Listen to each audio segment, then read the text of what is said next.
How to fix PNC mobile banking app won't let me log in. Well, the issue might arise because your application is not up to date.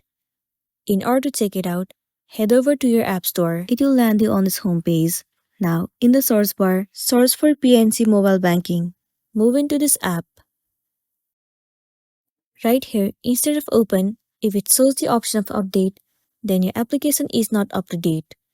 In this case, all you want to do is tap on update and update your application to the latest version.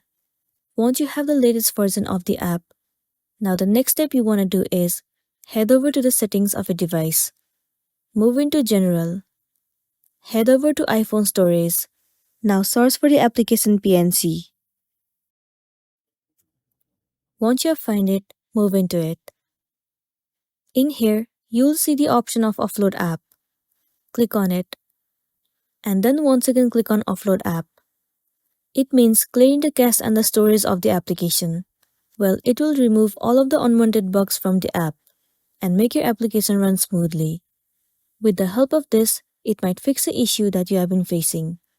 If not, you can uninstall the application and reinstall it again. Reinstalling the app will definitely fix the issue, and then you'll be good to go. So that's all for today, and this is simply how you can fix PNC mobile banking app won't let me log in. Make sure to smash the like button and consider subscribing if you found this video helpful. We'll see you in the next one.